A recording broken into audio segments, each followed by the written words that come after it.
আমি এই সরপুঁটি মাছটা রান্না করেছি।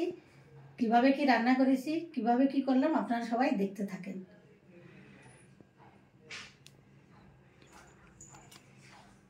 নমস্কার বন্ধুরা, আজকে আমি এই সরপুঁটি মাছটা আমি রান্না করব। এটা হচ্ছে অরিজিনাল সরপুঁটি। রান্না করতে আমার এই যে এখানে কালো সরিষা, সাদা সরিষা, পোস্ত, এইগুলো আমি একসঙ্গে মিক্সিতে মিক্স করে নেব। এর সঙ্গে আমি এই কাঁচা লঙ্কাগুলো এর সঙ্গে দিয়ে দেবো, দিয়ে এইগুলো আমি মিক্সিতে মিক্স করে নেব। পরে পেঁয়াজটা হালকা একটু মিক্স করে নিয়ে ওর সঙ্গে মিশাবো। মাছগুলো ভালো করে হলুদ লবণ মাখিয়ে নিলাম। এবার আমি হালকা করে একটু ভেজে নেব। আমি প্যানে একটু সরষের তেল দিয়ে দিলাম। আমি মাছগুলো এবার সবজিতে দিয়ে দেবো, দিয়ে হালকা আছে আমি মাছগুলো ভেজে নেব।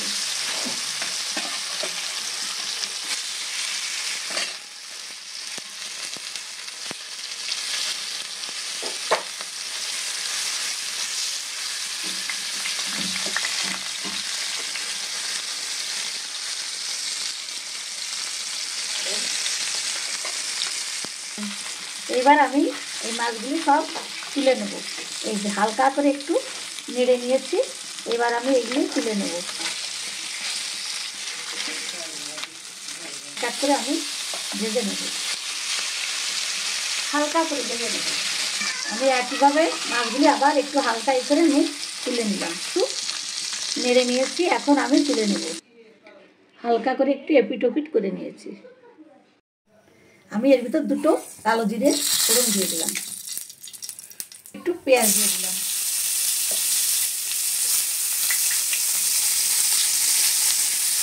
নেড়ে নেব। মশলাটা করে নিয়েছিলাম, এই মশলাটা এখন আমি এরপরে দিয়ে দেব। আমি একটু হালকা জল দিয়ে দিলাম।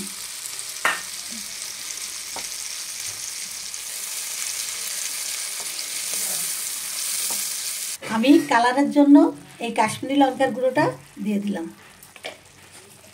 আমি একটু হলুদ দিয়ে দিলাম, লবণ দিয়ে দিলাম। এবার আমি এই মশলাগুলি সব মিশিয়ে নেব।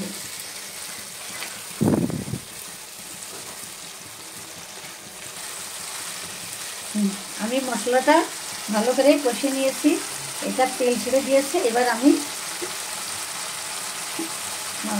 এই মাছগুলি এক এক করে দিয়ে দেবো।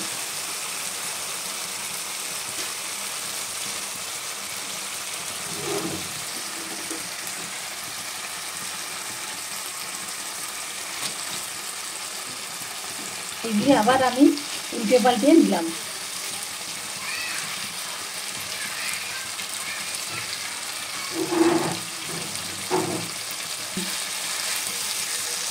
উল্টে পাল্টে নিলাম।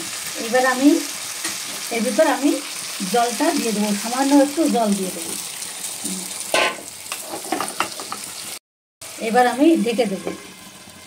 আমি একটা দুইটা কাঁচা লঙ্কার ভিতর দিয়ে দিলাম। এবার আমি তুলে দেখে নেব আমার ঝোলটা প্রায় হয়ে গেছে।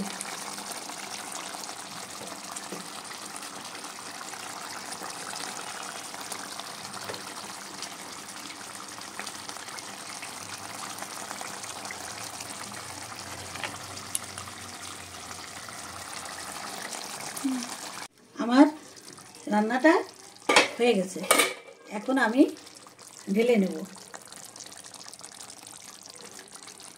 রান্নাটা কত সুন্দর হয়েছে, এদের দেখতেও যেমন হয়েছে খেতেও তেমন হবে।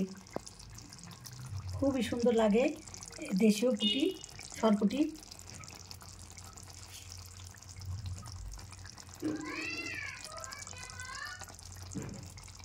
আমি এখন ঢেলে নেব এটা। এবার আমি এটা ঢেলে নেব।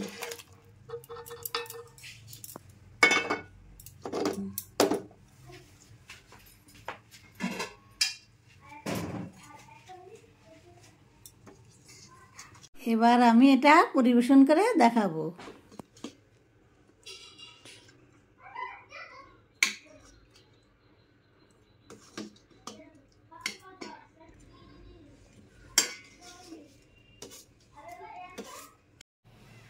বন্ধুরা, মা অনেকদিন পরে আমাদের বাড়িতে এসছে।